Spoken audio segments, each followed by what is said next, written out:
I've got this still up on the screen at the moment because this is the important part. This is what makes it different than all the other black on white drawings that I've done. From my experiments in the past with lots of black papers, the Art Again Strathmore paper is the blackest. It's got a nice texture to it as well. But the problem with all of these papers is that they've got a very smooth surface, so you can't deposit a lot of coloured pencil down on there. Now the second problem you've got then is that white coloured pencils are notoriously not that white. They're nowhere near as opaque as a pastel pencil.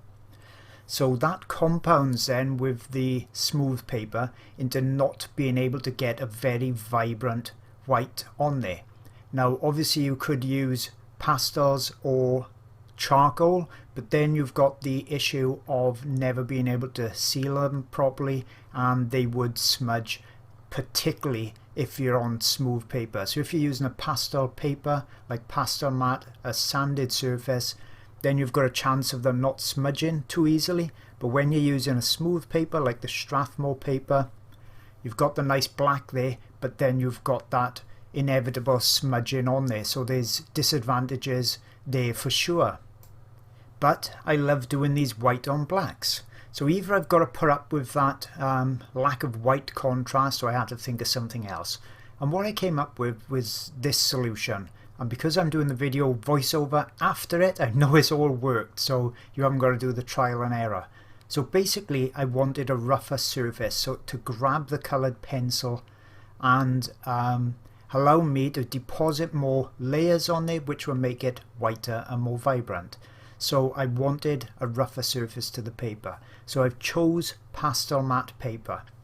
Now when you've got the packets, if you buy them in packets, the Pastelmat, inevitably I think you're going to get a white in there, and I don't like using white untoned paper at all. So this is also good because this technique uses up those probable spare white pieces of paper. Now all I've done before we start is just taped my Pastelmat sheet of white paper using masking tape down to a rigid board. Now you could use anything such as MDF or you know, with a smooth surface table, anything like that, and I put a bit of scrap paper underneath just in case I make some mess. Now I've got two different types of acrylic paint down there.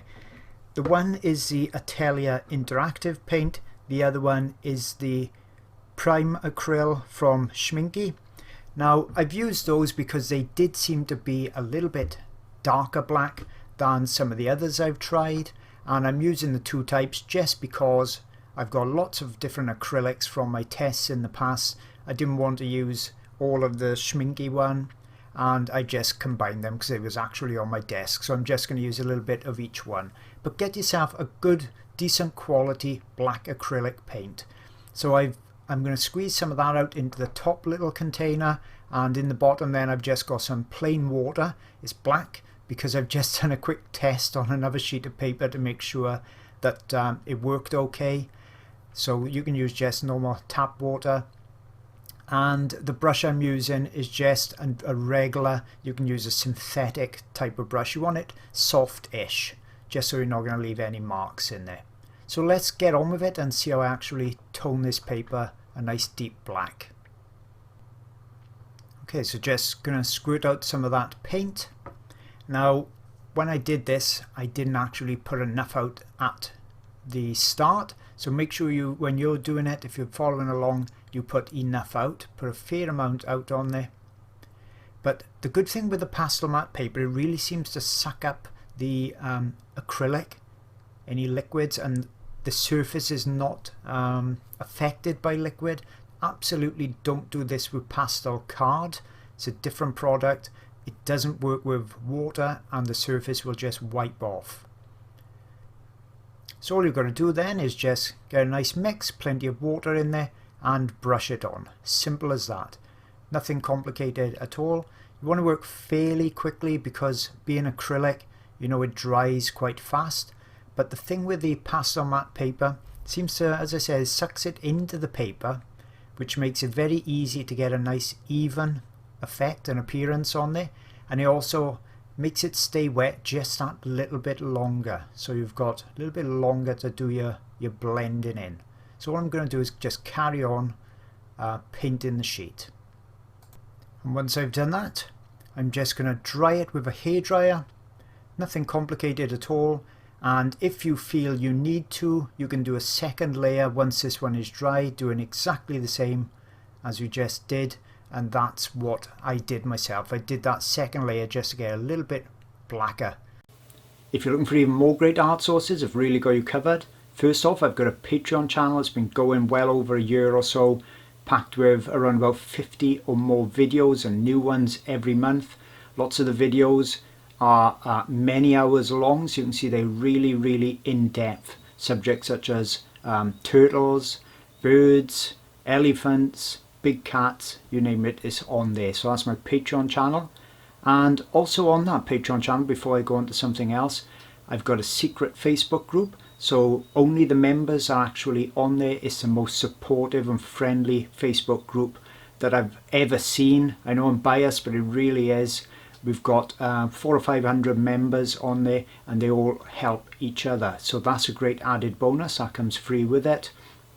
Also, you get line art every month as well. And we've just designed a brand new companion website for it. So if you've joined other Patrons and channels and you found it very difficult to navigate around, we got this free website that comes with it. All the videos are now just a single click away. It couldn't be any easier than it is. I've also got my site, jasonmorgan.co.uk, lots of tutorial videos, DVD discs and downloads on there. And if you're struggling for reference photos for your art projects, I've got some of those too. I've got 900 plus on my website, wildlifeart-online.com, and they will be copyright free for you, so you can paint and draw from them and sell your work with no copyright worries whatsoever. So hope you like those extra resources, and I'll see you all again real soon.